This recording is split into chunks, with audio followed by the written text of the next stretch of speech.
Quiero empezar mencionando que hacemos definiciones muchas veces en relación a las relaciones que tenemos con las cosas o con los discursos. Por ejemplo, incluso con personas, con personajes.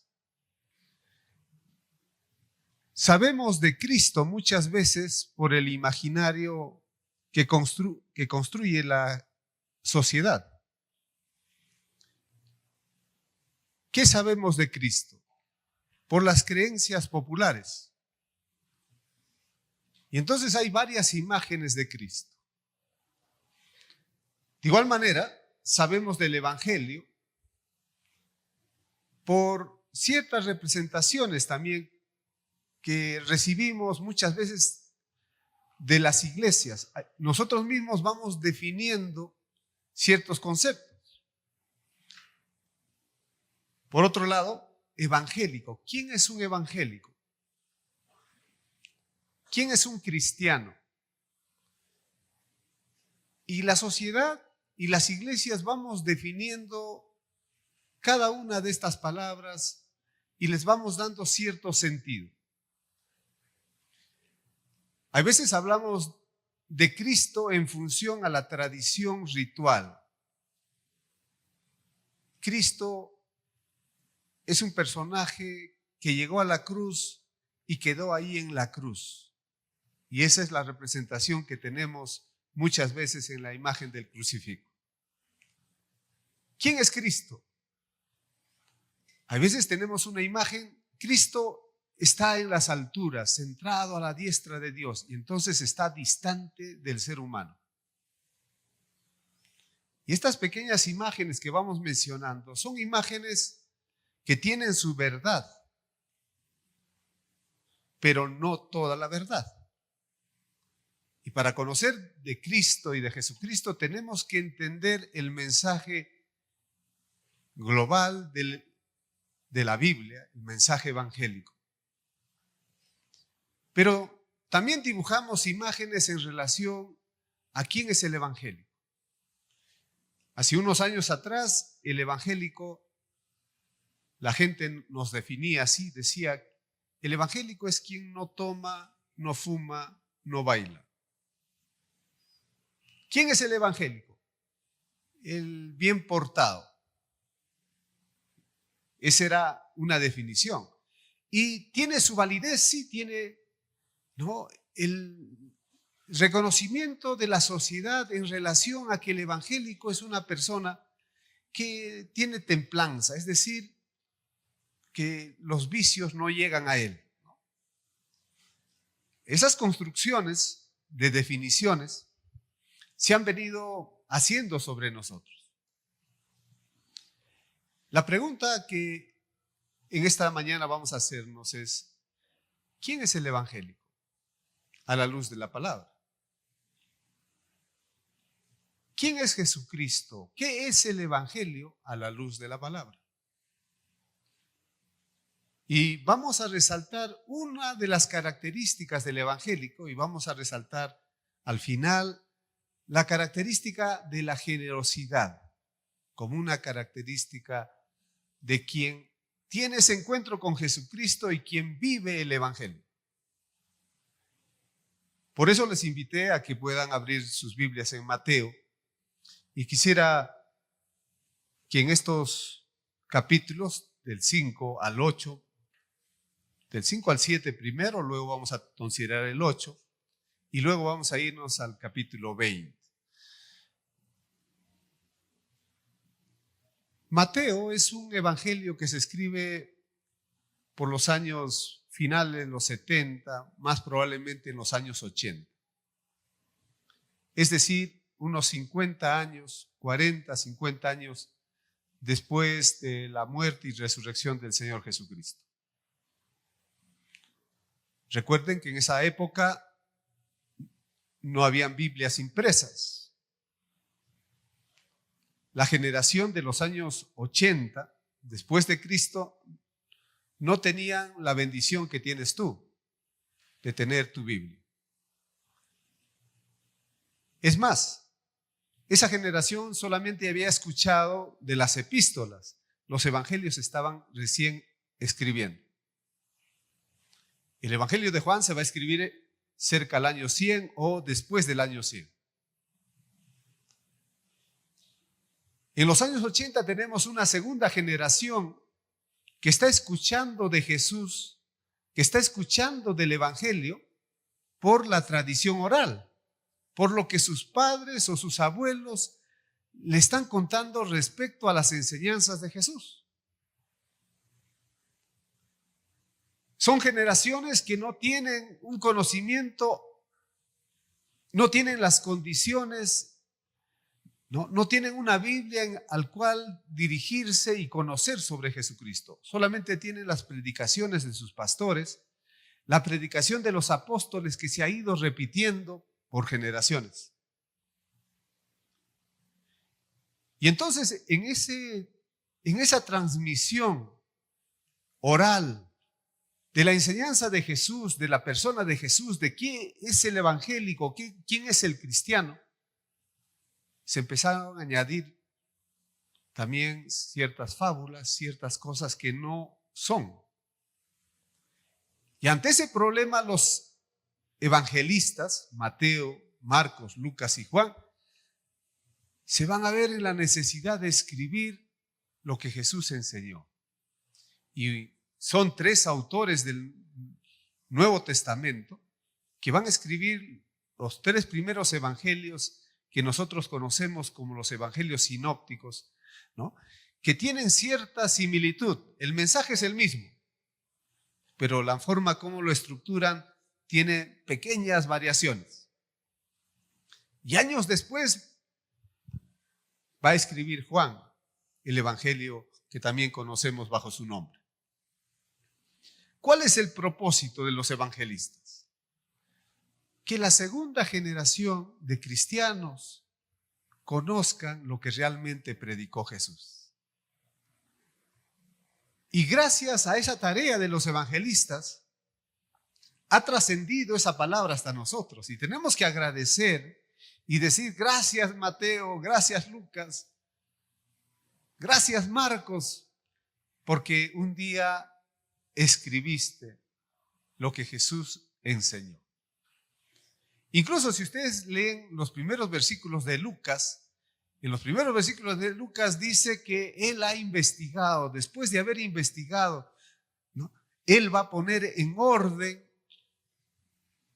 lo que el Señor Jesús enseñó. Aquí vamos a resaltar, voy a mencionar varias cosas, pero uno de los detalles que vamos a resaltar es la intención que las generaciones conozcan el mensaje de Jesús. Y hay que agradecer a ellos porque nosotros contamos hoy en día con ese testimonio y podemos conocer las enseñanzas de Jesús, no de una manera directa porque no tenemos a Jesús predicando, pero de una manera indirecta a través de la palabra de Dios, las Escrituras. Yo en mi tradición no aplaudo, pero ustedes podrían aplaudir y decir gracias Señor porque nos ha llegado el evangelio. Amén.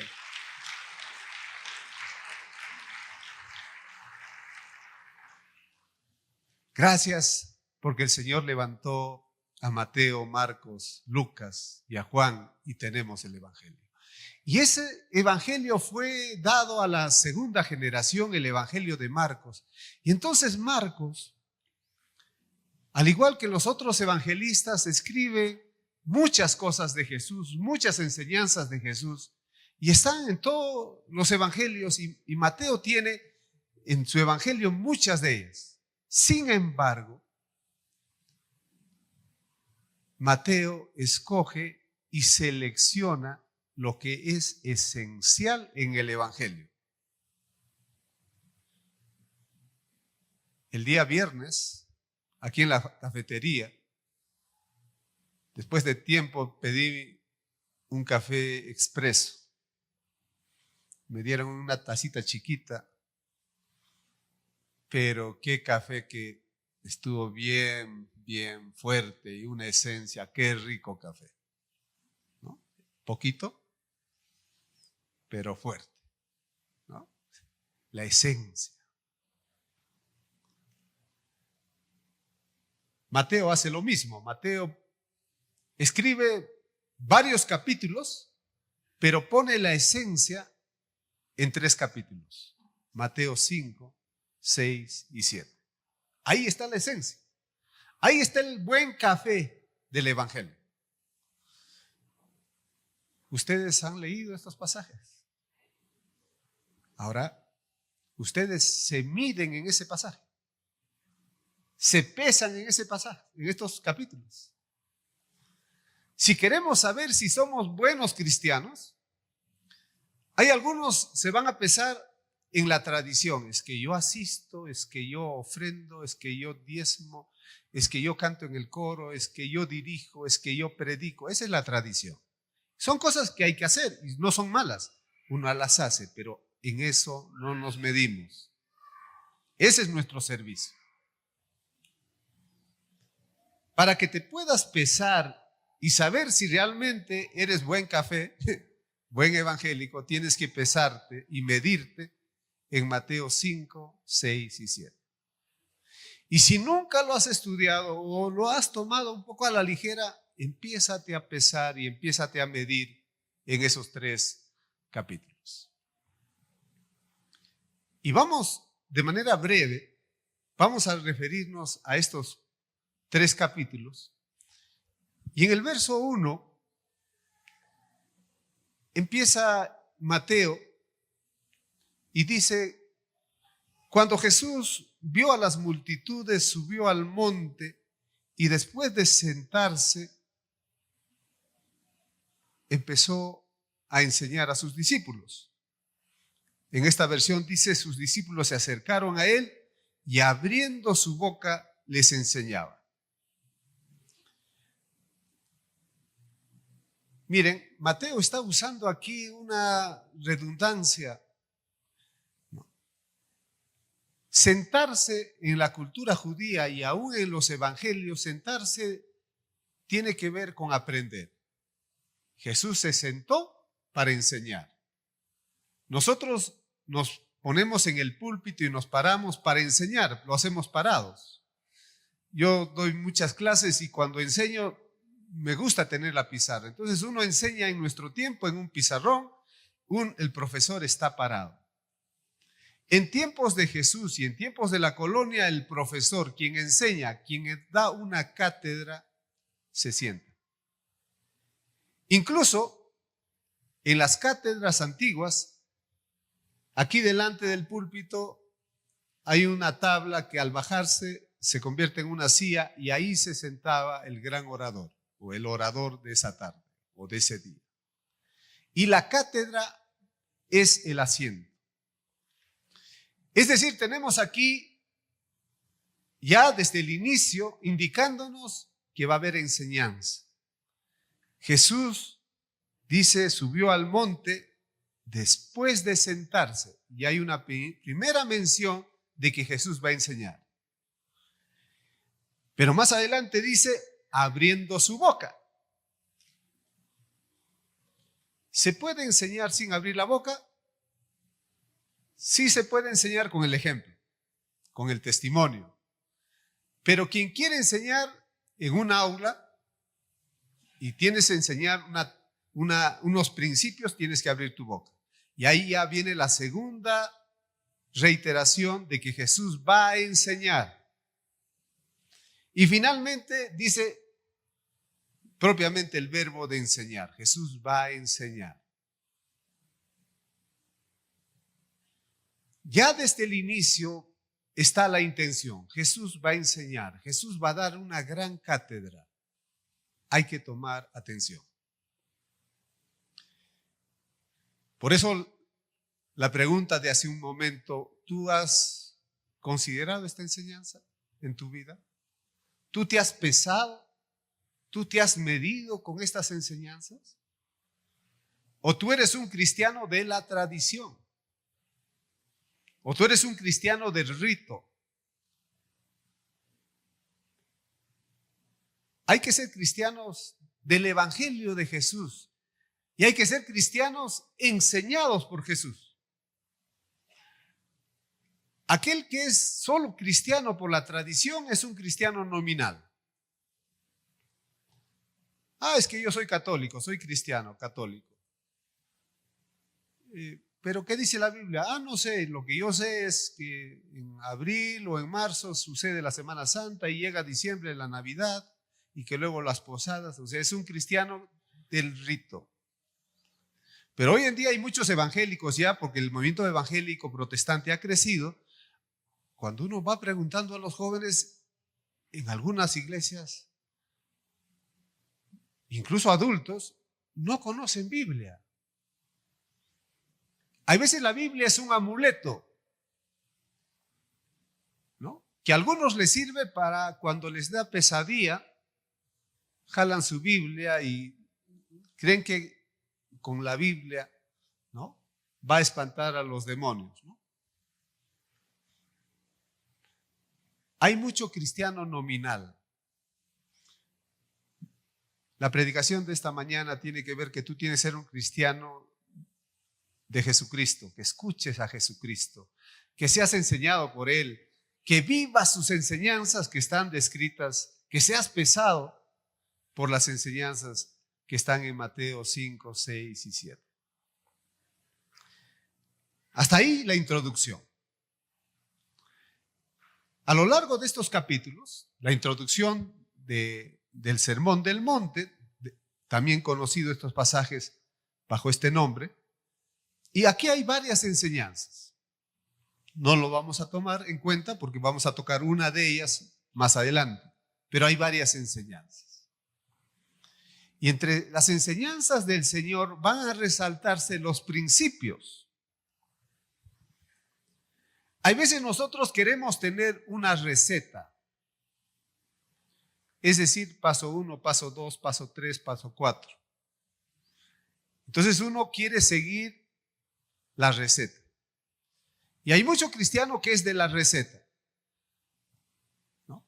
Para no tener problemas en la vida, ¿qué debo hacer? Paso 1, paso 2, paso 3. Y así el protestantismo norteamericano nos ha vendido el Evangelio. El Evangelio nos ha vendido 4 leyes espirituales, 2 reglas de oro, ¿no? Los 4 pasos para la evangelización. Todo está bajo reglas. Y no quiero dar a entender que algunas de esas cosas sirven. Lo que no sirve es tomarlo todo como receta. Y uno ser autómata y vivir la vida en función, ¿no? Tengo problemas, me voy a la receta. No. El Señor nos ha dado principios para actuar en la vida. Y en estos 3 capítulos hay principios. Porque las recetas pueden funcionar a 1, a 2, pero no son útiles para la gran mayoría. Y igualmente, cuando levantamos una iglesia, ¿cómo hacerlo? Hay veces quieren hacerlo bajo receta. Y la iglesia y los creyentes no son resultado de una fábrica de conceptos con las cuales se va estableciendo a los cristianos. No es así. Cada cristiano va a tener su propio camino y en ese camino los pastores y los hermanos mayores, las hermanas mayores, tenemos que ayudarles a caminar, a que se mantengan en los principios del Evangelio. Y ahí tienen que caminar. Y nosotros muchas veces hacemos las recetas.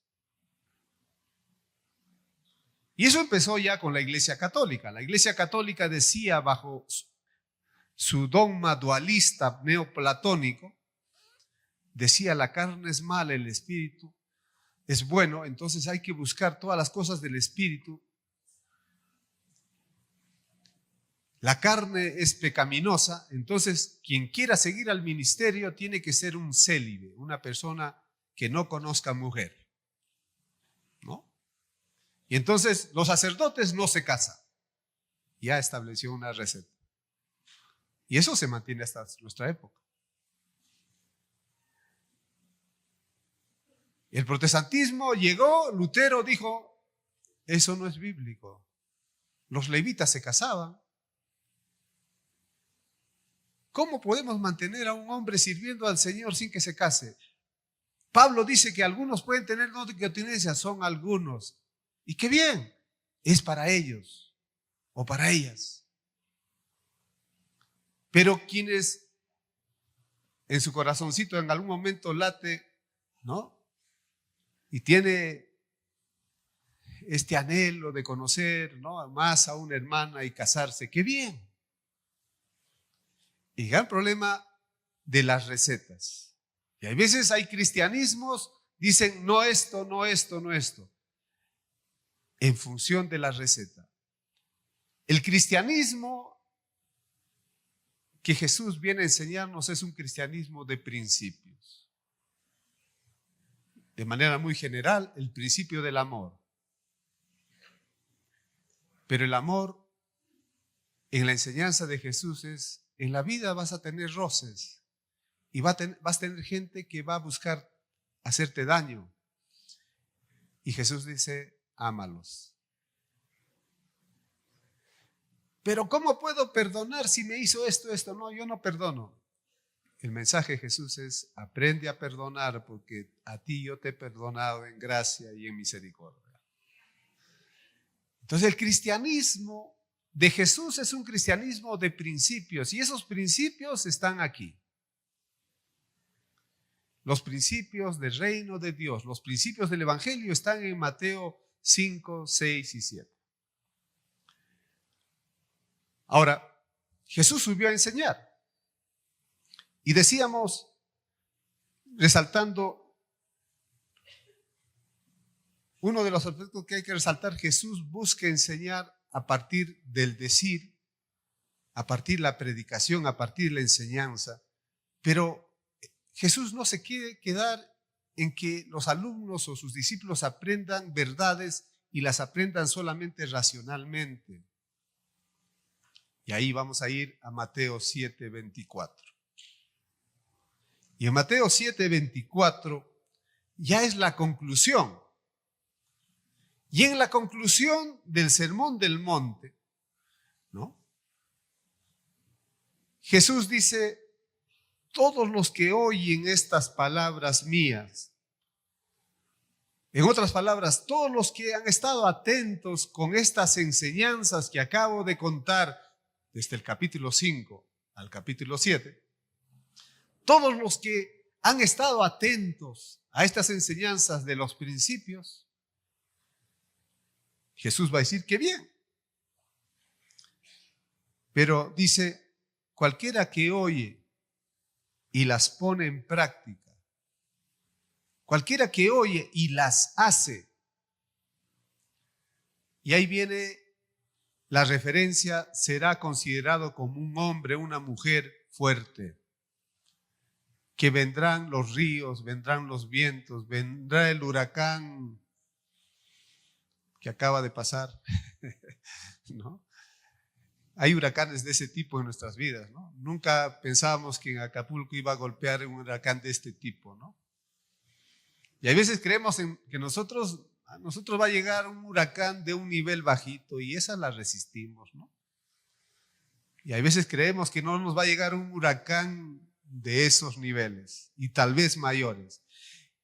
Y al cristiano nos va a llegar de todos los niveles. No seamos idealistas. La teología de la prosperidad era una teología que decía que a los cristianos, los hijos del rey, nunca nos va a pasar nada. Cuidado. Eso no es el evangelio del Señor Jesucristo. Y acá está el evangelio del Señor Jesucristo.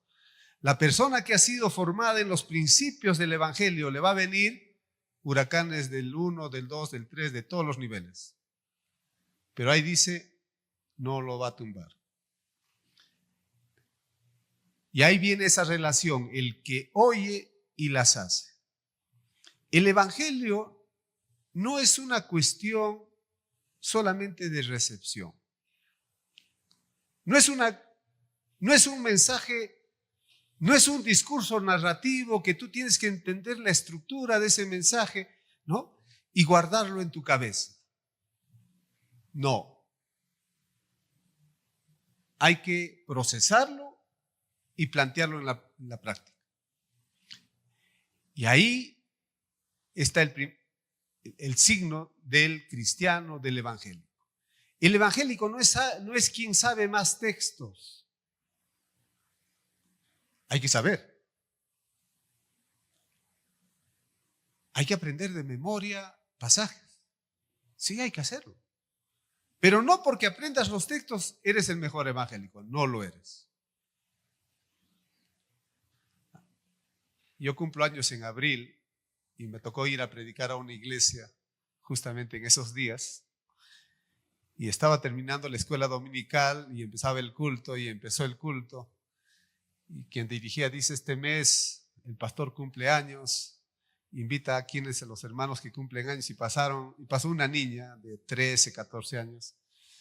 Y yo también, algún hermano que nos visita, yo también dije, bueno, yo también cumplo en abril y pasamos 3 o 4, estuvimos ahí.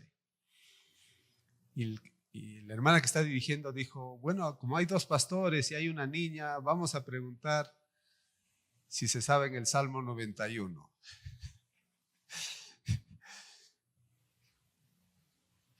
El que habita al abrigo del Altísimo.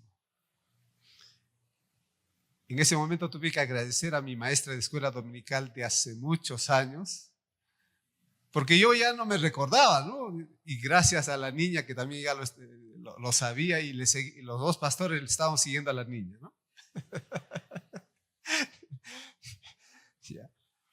¿Hay que saber textos de memoria? Sí. ¿Apréndanlos de memoria? Sí.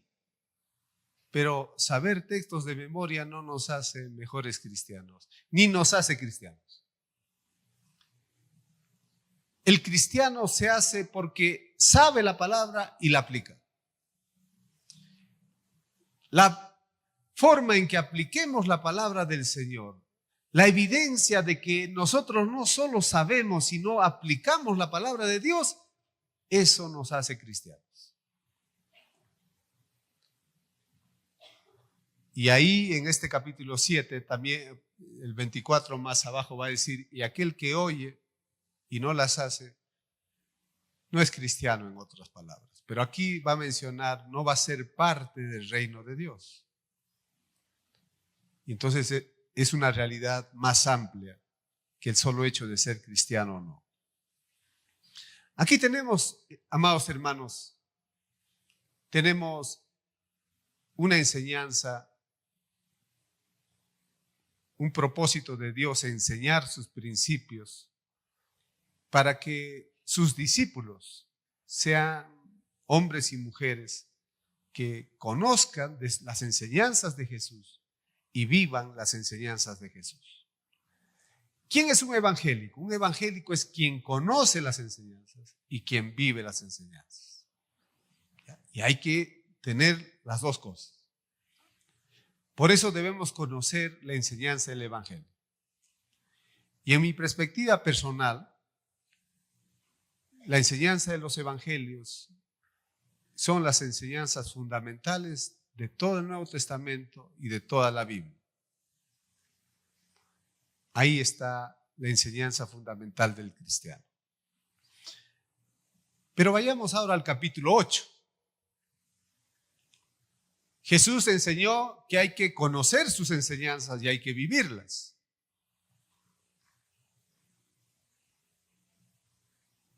Yo estoy con ustedes estos 3 días desde el viernes y qué alegría.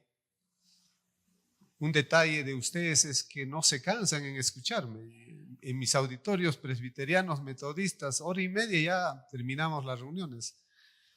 Pero aquí tenía hablando 3 horas el día viernes y nadie se incomodaba, ¿no?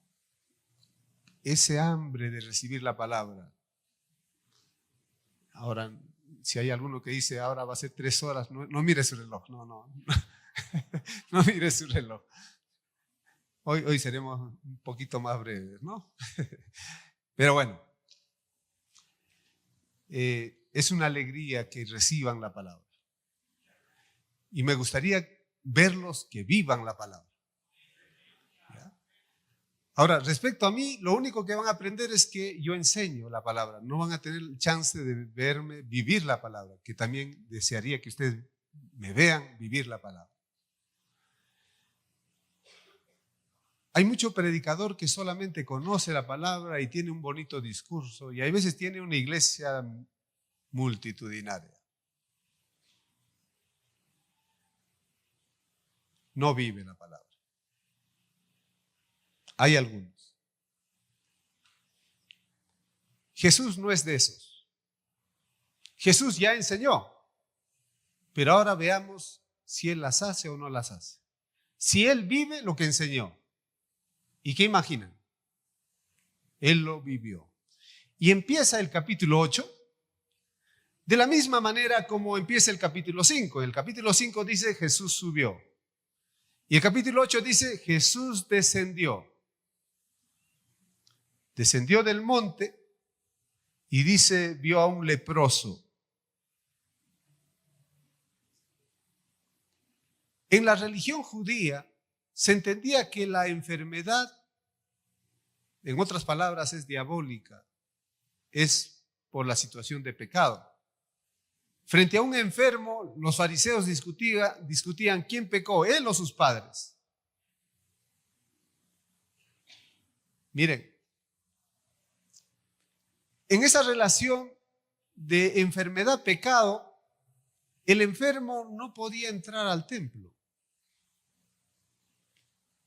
Y en las normas judías, el enfermo tenía que, ¿no? Si estaba con alguna enfermedad, sencillamente privarse de ir a adorar a Dios al templo. Y si estaba con lepra, ni siquiera podía entrar a la ciudad, a las afueras de la ciudad, de los pueblos. Ahí era el lugar de los leprosos. Habían lugares indicados para los leprosos. Y como eran leprosos y la religión la religión judía te decía que cuidado, no los vayas a tocar. Porque si los tocas, te vas a contaminar y vas a requerir los rituales de purificación. Había todo un sistema, ¿no?, religioso para purificarse.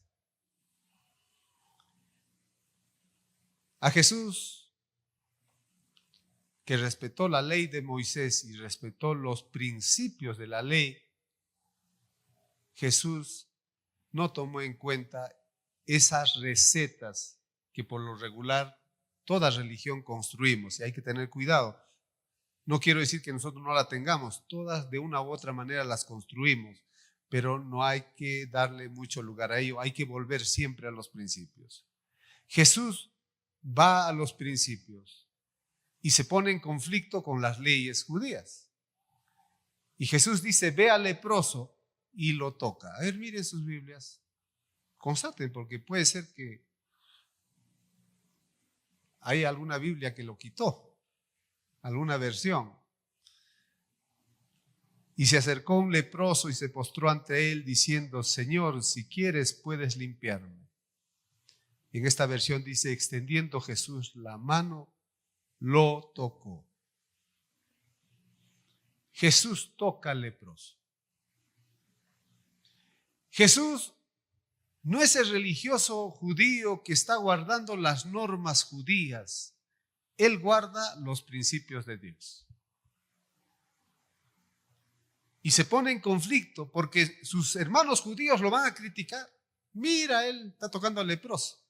Y es más, a él le decían comilón y bebedor, ¿no? Se junta con los publicanos. Un fariseo le dijo, pensaba entre sí, si supiera qué mujer le está tocando.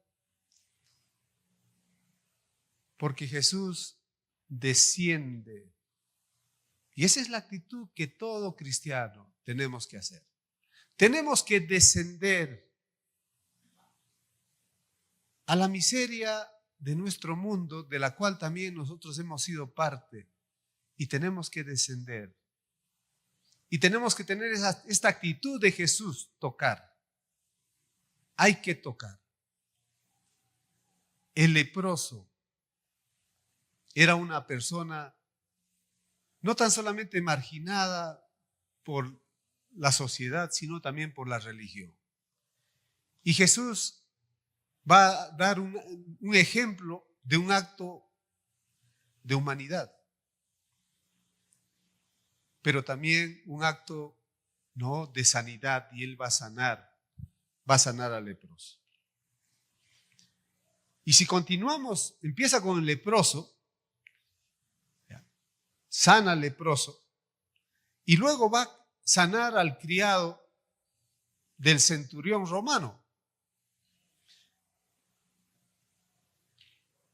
Jerusalén, como ciudad principal de Israel, estaba tomada por el Imperio Romano y habían varias zonas donde estaban los militares acantonados.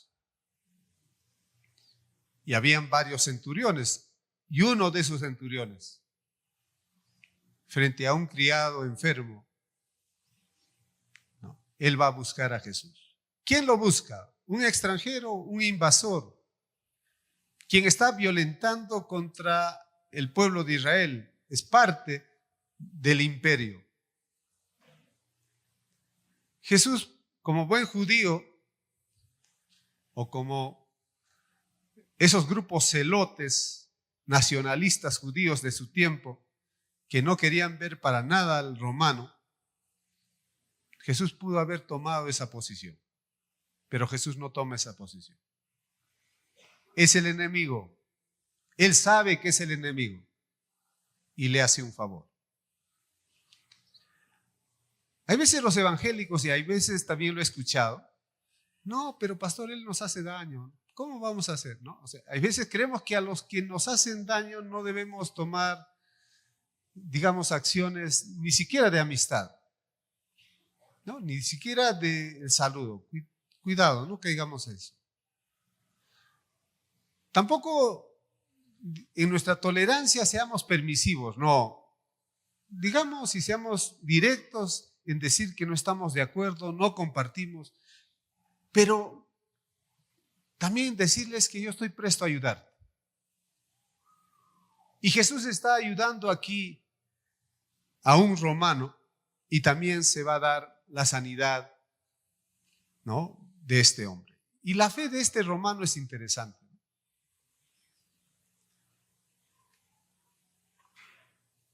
Los judíos no podían cruzar por caminos de samaritanos y por pueblos samaritanos, como ayer compartimos. Pero también dentro de sus normas está: no entres a casa de gentil. No entres a casa de gentil, de un extranjero. Y lo voy a decir en otros términos.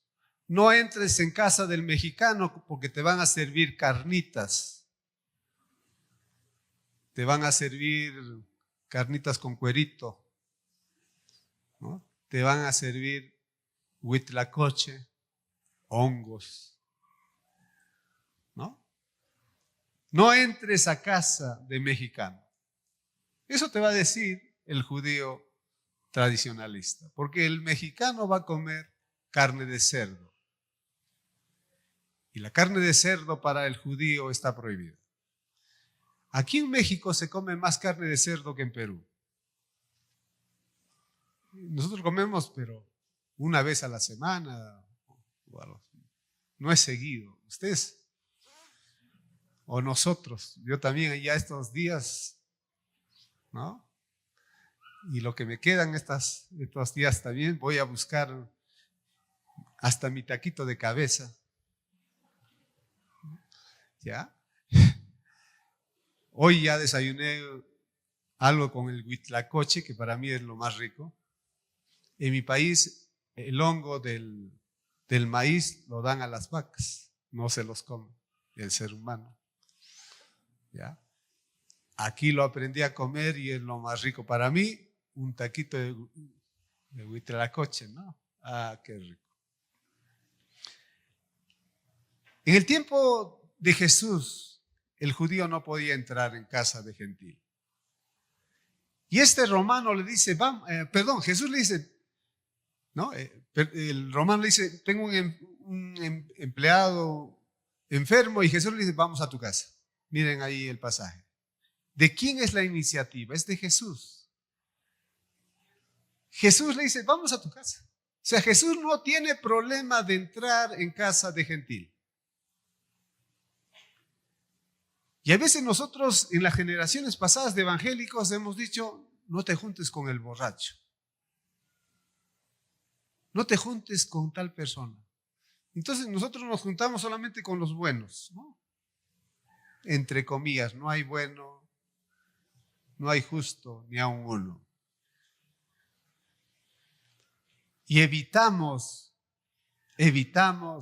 reunirnos con aquel que tiene su copa en la mano.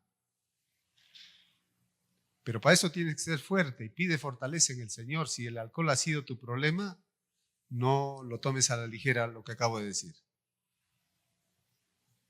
No es para que te juntes con alguien para terminar buscando un bastón, ¿no? No. Dé testimonio de quién eres. Una nueva criatura en Cristo. Jesús toma la iniciativa y le dice, yo voy a tu casa. Y el romano le dice, no, yo soy oficial romano y yo mando a uno, a otro y ellos hacen, tú solamente di la palabra. Qué fe de este hombre. Y dice Jesús, no he visto mayor fe en Israel que en ese hombre. ¿En quién está la mayor fe? ¿En el sumo sacerdote? ¿En los saduceos fariseos? ¿En los discípulos de Jesús? Jesús tampoco vio en sus discípulos mayor fe que en este hombre gentil. Y hay mucha gente que en el mundo está esperando que tú le hables del Señor y vivas en la práctica, y esa gente te va a demostrar mayor fe de los que has visto aquí en la iglesia. Y ahí tenemos que caminar como creyentes, compartiendo la palabra del Señor a otros. Y el pasaje continúa. El pasaje continúa. Jesús está demostrando en la práctica que Él vive lo que ha enseñado. Y en ese sentido Jesús no es un charlatán. El charlatán te vende una pomada, te vende un producto ahí en el mercado que él no usa. Que él lo vende para tener dinero. Él te dice, esto es lo mejor, esto, ¿no? Con sus palabras te convence, pero él no lo usa. Jesús enseña lo que él vive. Y a Mateo hay que agradecerle porque él pone justamente estos dos énfasis. Hay enseñanzas que hay que aprender. No seas un cristiano que llegó aquí a la iglesia y en la primera predicación el Señor te habló y te quedes con esa predicación. Y hay muchos cristianos de la primera predicación. Y después viene al culto solamente para adorar, lo demás no le importa. Tú debes ser un cristiano que crece en el evangelio del Señor. Y por eso tienes que tener a Jesús como tu maestro. Y tienes que leer, estudiar la palabra del Señor.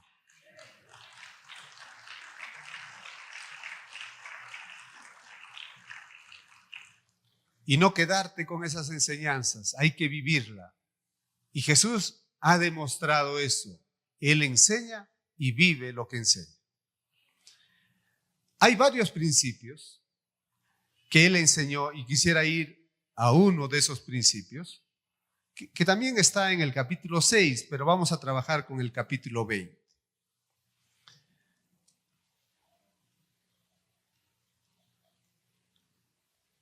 Y como vamos a entrar, no es la segunda parte. No sé si esta segunda parte va a tomar menos tiempo o más tiempo, por eso digo que no es la segunda parte. Los invito a ponerse de pie un ratito, a ver.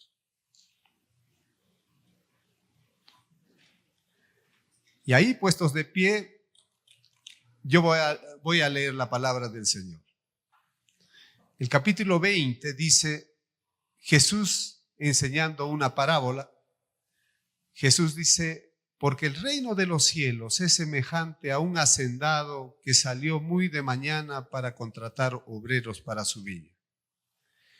Habiendo convenido con los obreros en un denario, al día, los envió a su viña. Salió como a la hora tercera y vio parados en la plaza a otros que estaban sin trabajo, y a estos les dijo: vayan también ustedes a la viña y les daré lo que sea justo. Y ellos fueron. Volvió a salir como a la hora sexta y a la hora novena, e hizo lo mismo.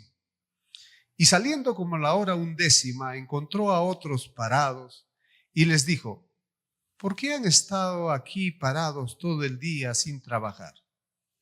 Ellos le dijeron: porque nadie nos ha contratado. Jesús les dijo: vayan también ustedes a la viña. Al atardecer, el señor de la viña dijo a su mayordomo: llama a los obreros y págales su jornal, comenzando por los últimos y terminando por los primeros. Cuando llegaron los que habían sido contratados como a la hora undécima, es decir, los que llegaron al final, cada uno recibió un denario. Cuando llegaron los que fueron contratados primero, los que llegaron las 6, 7 de la mañana en el campo, pensaban que recibirían más, pero ellos también recibieron un denario cada uno. Y al recibirlo murmuraban contra el hacendado, diciendo: estos últimos han trabajado solo 1 hora, pero tú los has hecho iguales a nosotros, que hemos soportado el peso y el calor abrasador del día. Pero respondiendo el hacendado dijo a uno de ellos: amigo, no te hago ninguna injusticia. ¿No conveniste conmigo en un denario? Toma lo que es tuyo y vete, porque yo quiero darle a este último lo mismo que a ti. ¿No me es lícito hacer lo que quiero con lo que es mío? ¿O es tu ojo malo porque yo soy bueno? Así los últimos serán primeros y los primeros últimos.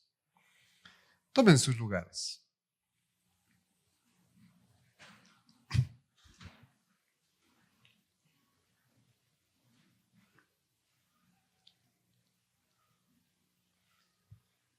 Jesús enseñó el Evangelio y en los Evangelios los principios.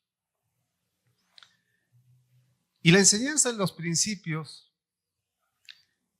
está en el capítulo 6, cuando habla a Jesús y les dice: no se hagan tesoros en la tierra donde el oro y el orín corrompe, háganse tesoros en el cielo. Enseguida dice: si tu ojo es malo, ay, qué triste es tu vida. Si tu ojo es bueno, qué bonito ves la vida. Ojo bueno, ojo malo. Cuando yo llegué a México, el año 96, y de pronto escucho: le está echando los perros. Y yo decía: ¿qué está diciendo? ¿Está hablando mal de la otra persona? Y no preguntaba. Seguí caminando y de pronto nuevamente: le está echando los perros. Y tampoco entendía hasta que un día pregunté y recién entendí: le está enamorando, ¿no? Le está enamorando, la está cortejando. Esa expresión, echando los perros, no tiene su significado en la etimología, en el valor de la palabra o del término. El significado de esa expresión está en el sentido social que nosotros le damos. Y cuando leemos ojo bueno, ojo malo en Mateo 6, si tu ojo es bueno, qué bonito ves la vida. Si tu ojo es malo, ay, qué triste es tu vida. Se está refiriendo no al ojo, sino está refiriendo a una actitud generosa o a una actitud del codo. Si tu ojo es bueno, es decir, tú eres generoso y qué bonito ves la vida. Pero en cambio, si tú eres codo, ay, qué triste es tu vida. Y en el capítulo 6, al final dice, no se puede servir a dos señores. O bien sirves a Mamón, al Dios de la riqueza, o bien sirves a Dios. Y los cristianos servimos a Dios. Y cuando servimos a Dios, debemos aprender la generosidad. No servimos al dinero. El dinero es un instrumento que es necesario para nuestra vida en el sentido que tenemos que hacer intercambios, trabajamos y nos pagan. Incluso en la iglesia están las ofrendas, los diezmos, es un elemento, pero ahí no está la base de nuestra fe, ni está la base de nuestras iglesias. Ahora, la enseñanza teórica está en el capítulo 6, pero la enseñanza práctica está en el capítulo que acabamos de leer. Aquí está la enseñanza práctica. Pero ahora vamos a empezar en el capítulo 19. No se moleste, hermano, le dije el 20, pero ahora es el 19. Y en el 19, Jesús tiene un encuentro con el joven rico. Y el joven rico quiere entrar al reino de los cielos. Y en el diálogo final Jesús le dice, vende todo lo que tienes y dáselo a los pobres. Y este hombre no pudo hacer eso y se fue triste. No es que Jesús nos pida a todos nosotros que demos todo nuestro dinero y lo demos a los pobres, no. Lo hace muy individualmente este hombre porque Jesús se da cuenta que este joven rico lo que quiere es comprar su seguridad para estar en el reino de los cielos. Claro, la palabra acá es ¿qué debo hacer para entrar al reino de los cielos? Pero también entendiendo su intención, ¿no? ¿Cómo puedo comprar o cuánto vale el reino de los cielos? Creía tener la capacidad para comprar el reino de los cielos. Aquí estoy exagerando un poquito, pero él también era religioso y creía que con su religiosidad podía tener acceso al reino de los cielos. Y Jesús lo entiende y al final dice, bueno, no le dice, pero es tácito aquí, le dice, vende todo lo que tienes, porque en el fondo tú eres un hijo de Mamón, ¿no? O sea, uno que ama la riqueza. De aquello que te toma prisionero y dáselo a los pobres. Y él no pudo hacer eso. Aquí Jesús está interactuando con una persona que es rica. En el capítulo 20 tenemos a otra persona rica, un hacendado, que es contrario al otro. Hay dos ricos aquí, el del 19 y el del 20. En el capítulo 20 tenemos al hombre rico, que es el hacendado, quien tiene una viña, que tiene la capacidad para contratar obreros, tiene tierras. Y en el campo,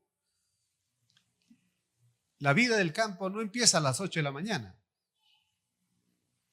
La vida del campo no empieza a las 11. Así empiezan las oficinas, así empieza la escuela. La vida en el campo, hay que desayunar a las 5 o 4 de la mañana para ya a las 6 estar en el campo. Y aquí dice que el hacendado fue probablemente antes de las 6 de la mañana a contratar obreros. Él tenía su milpa. ¿Quién teniendo su milpa no hace su previsión y dice hoy voy a hacer esto, quiero que se haga esto, aquello, necesito 10, necesito 15 trabajadores, no más, y define eso de temprano para aprovechar el trabajo de la gente a quien contrata, ¿no? Todos hacen eso. Y supongo que este hacendado hizo lo mismo. Dijo, esta mañana voy a contratar 10 trabajadores, los voy a llevar a mi milpa. Y eso hizo. Los trabajadores se reunían siempre en la plaza. Es interesante la plaza como el espacio social, el espacio público. Hace años atrás, cuando visité a los metodistas, hace muchos años atrás, visité Salamanca por Querétaro y fui a la plaza, les estoy hablando hace más de 20 años. ¿no? Y en la plaza de Salamanca la gente da vuelta, las mujeres dan vuelta en un sentido y los varones en el otro sentido, ¿no? Y lo que me sorprendió es que el hermano con quien estaba me decía, así cortejé a mi esposa, ¿no? Ahí en la plaza. ¿Y cómo lo hiciste, no? Pero ese es otro detalle, no esperen que les cuente ahora, no lo voy a hacer, ¿no? Pero la plaza es el espacio público donde se iba a enamorar, donde se iba a contratar obreros, donde se iba a conocer de las noticias. Hoy la plaza ya perdió ese valor que tenía. Porque apareció la televisión y si queremos saber la noticia, ahí está la televisión. Yo hace más de 10 años también ya dejé la televisión, lo veo en mi computador, ¿no? En mi celular, o sea, ya quedó desplazado eso. A no ser uno va a la televisión para ver el partido, ¿no? Pero hay veces uno va para enojarse. Entonces, pero ahí va. La plaza, el espacio público. Y este hombre va a la plaza a contratar y él sabe cuántos va a contratar.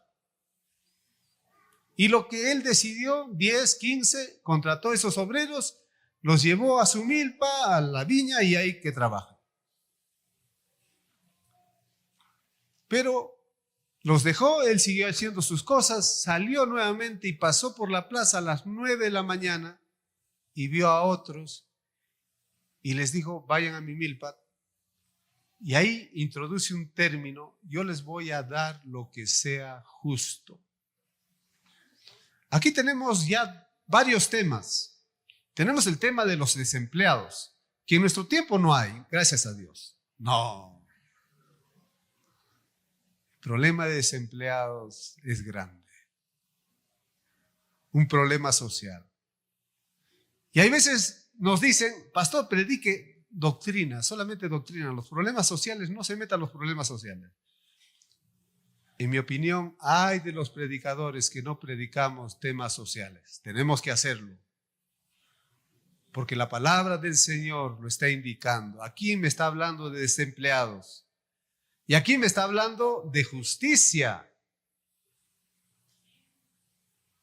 En las iglesias reformadas, en las tradiciones, hace poco yo tuve una reunión con algunos pastores un poco diciéndome que yo me limite a los temas doctrinales. La doctrina es buena.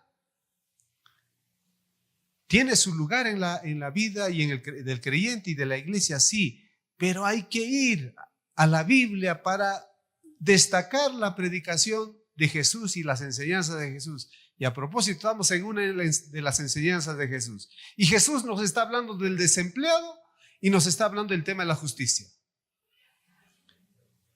Este hacendado va a las 9 de la mañana y ve a otros y les dice, vayan, les voy a dar lo que sea justo. Con los de las 7 de la mañana habían llegado a un acuerdo, un denario, el jornal de un padre de familia, más o menos de 4, 5, 6 personas en ese tiempo, que era lo necesario para la alimentación diaria. Hoy las parejas en su gran mayoría tienen 2 y las nuevas parejas ya ni se quieren casar, ¿no? Los nuevos jóvenes ya ni casarse quieren, pero bueno, ahí vimos otro contexto social. Pero en los tiempos de Jesús, un denario era lo que alcanzaba para poner la mesa de una familia de 7, 8 personas. A los de las 9 de la mañana les dice, vayan, les daré lo que sea justo. Y sigue la palabra y dice, volvió a las 12 del día y volvió a las 3 de la tarde y vio a los desempleados. Y dice, hizo lo mismo, es decir, vayan y les daré lo que sea justo. Va a las 5 de la tarde, a las 6 declina el día, termina el jornal, la tarea, a las 5 de la tarde y dice, ve a otros desempleados y entabla un diálogo con ellos. ¿Qué hacen todo el día aquí sentados? ¿Por qué están perdiendo el tiempo todo el día sentados? Nadie nos ha contratado. Nadie nos ha contratado. ¿Qué hace hoy en día la juventud que no consigue trabajo? Muchos justifican la delincuencia porque no hay trabajo. Es que no tengo en qué trabajar.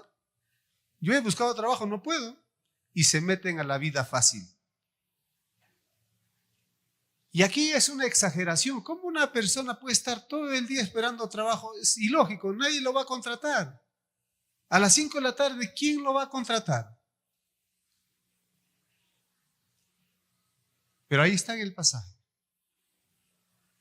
Y es una muestra que hay gente que va a persistir esperando en Dios, aún pasando el hambre de todo el día. Va a persistir esperando en Dios. Dios se está tardando, pero va a llegar el momento que va a recibir lo que espera. Y hay que agradecer al Señor. Hay que decirle gracias, Señor. Y ahí están estos jóvenes esperando. No han cedido a la tentación de ponerse a robar. No han cedido a la tentación, ¿no?, de la frustración y de la depresión total. Están en espera, en esperanza, en un sistema injusto. Y ahí viene este diálogo y le dice, vayan a mi viña. Y termina el pasaje cuando el hacendado llama a su administrador y le dice, págales el jornal, empieza por los últimos. ¿Por qué por los últimos? No sé, hoy en día han cambiado mucho las cosas. Con este modelo neoliberal en nuestra economía, el trabajador en Perú tiene que llevar su comida, ¿ya?, su almuerzo, ¿no? En años atrás, en nuestros pueblos, en Perú y en México, quien contrataba al campesino le daba su alimento. Le llevaba su agüita de horchata, su agüita, ¿no?, en el mediodía ante el calor. Estaba atendiendo para que sus empleados puedan trabajar, los obreros puedan trabajar. Quien estaba prestando atención también eran los dueños. Encargaban. Llegaba la hora del almuerzo, la comida, le servían su comida. Así era. Hoy en los sistemas, en este sistema actual, ha cambiado esas cosas. No hay prestaciones para los obreros. Los grandes y las grandes transnacionales se quieren enriquecer a costa del trabajo, ¿no?, de los más jóvenes. Por eso los que ya tienen 35, los que ya somos rucos, ya no tenemos parte en este sistema. Llega, cuando habla con el administrador, empieza por los últimos, porque esos últimos no han tenido su agua de horchata, ni han tenido su comida, y su familia tampoco lo ha tenido, porque ellos no han tenido para alcanzar para que su familia coma ese día. Ahora, estoy poniendo la exageración. Siempre en el campo había alguito, ¿no? Habían algunas tortillas, no importa, tortilla seca, ¿no? Había que ponerlo al comal y calentarlo y hacerlo tostada para comer. Había siempre algo. Pero esa es la situación. Y llega aquí, empieza por los últimos, termina por los primeros. Pero ahí también viene la discusión de la lógica humana. Nosotros soportamos todo el día. ¿Por qué le das a quien no sudó nada? ¿Por qué le das lo mismo que a nosotros? Aquí tenemos un principio para quienes son abogados, quienes están en estas áreas del gobierno, para los políticos. Aquí tenemos un principio. El ser humano no tan solamente requiere educación gratuita, el ser humano requiere alimentación garantizada para todos. Lamentablemente ni el socialismo lo pudo hacer y este capitalismo tampoco. Y ahí viene una gran exigencia. ¿Podemos hacer posible que las grandes mayorías tengan lo necesario para comer? Y ahí viene: el reino de Dios es semejante a un hombre que se mueve en misericordia y que pone en riesgo su capital y los comparte con otros. Amados hermanos, nosotros tenemos que seguir el Evangelio de Jesucristo. Una fecha estuve en Madrid y visitando a unos amigos peruanos y me dicen: Eliseo, hoy vamos a repartir sopa y panes con los inmigrantes rumanos que están en los parques, duermen ahí. Y fuimos a repartir sopa en la noche en Madrid a los que duermen bajo los puentes. Estuvimos repartiendo. Y había un grupo como de 8 jóvenes y uno de ellos dice: yo no quiero comida, yo quiero zapatos. Ya, le llevamos la comida, le servimos. Llevamos a otros grupos que estaban cerca ahí, les dijimos, los reunimos para no moverlos a esos 8 que estaban bien tiraditos. Digo, vamos a reunir a los demás aquí, los trajimos a los otros, compartimos ahora la palabra. Y nuevamente el chico: yo no quiero su mensaje, yo quiero zapatos.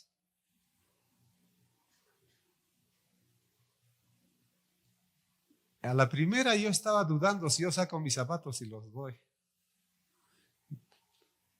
Y a la segunda que lo dijo, ya dije: a ver, levanta tu pie. Levantó su pie y era casi igual que el mío. Saqué mis zapatos, se los di. Y las hermanas dijeron: pero pastor, y ahora usted sale mañana temprano, ¿y con qué zapato va a ir? No te preocupes, yo tengo ahí un zapatito en la maleta que me va a servir. Les comparto esto, hermanos, no por presumir algo, sino que eso en mi vida ministerial me tocó una vez hacerlo. Dar lo que tengo puesto. ¿Cuántas veces nos ha tocado a nosotros? Y lo digo con vergüenza porque yo debía haber dado en la primera, lo he hecho en la segunda. Y hay veces no tan solamente nos dicen la primera, la segunda, la tercera, la cuarta, y nos siguen diciendo y hay veces no hacemos nada. Actuar en la segunda debemos hacerlo con pena, con vergüenza, pero hay que hacerlo, por encima de esa vergüenza. Los verdaderos discípulos de Jesús, los cristianos, son quienes viven las enseñanzas de Jesús. Y Jesús las enseña y las pone en práctica. Y amados hermanos, ustedes tienen que ser cristianos y evangélicos donde la generosidad sea una de sus características. Que a ustedes se les conozca por evangélicos y cristianos porque son generosos. Y ahí la atención, y esa atención las voy a dejar. ¿Qué tanto compartir? Que el Señor te mueva. Francisco de Asís fue uno que recibió una herencia enorme y lo dio a los pobres y se metió. Él no conoció a Lutero, pero antecedió a Lutero con sus acciones. Aprendamos del Evangelio. Conocí una coreana, trabajé con una coreana. Ella era copastora en el trabajo que teníamos en Lima hace años atrás. Y ella escogía para sus ofrendas los billetes nuevos. Porque a Dios, en su lógica, era dar lo mejor. Hay veces nosotros no somos generosos, ¿no?, en nuestra vida diaria y menos con Dios. Y hay veces no nos pasó 100 pesos, 200 pesos en el banco, pero en la iglesia nos van a pasar y lo traemos como ofrenda. Y lo digo porque nos ha tocado en la experiencia ministerial. No dejen de ser generosos en su vida y en el ministerio. Pero tampoco sean ingenuos, porque hoy hay muchas iglesias donde el dinero es el señor de una iglesia. Y hay iglesias donde el dinero mueve todo. Y ahí viene la gran exigencia para los pastores, que nosotros no nos movemos por el dinero. Nosotros nos movemos por la fe en el Señor. Pero debemos enseñar la generosidad como un acto y un principio que viene de Dios. Que el Señor bendiga tu vida en esas características evangélicas y cristianas. Al Señor la gloria.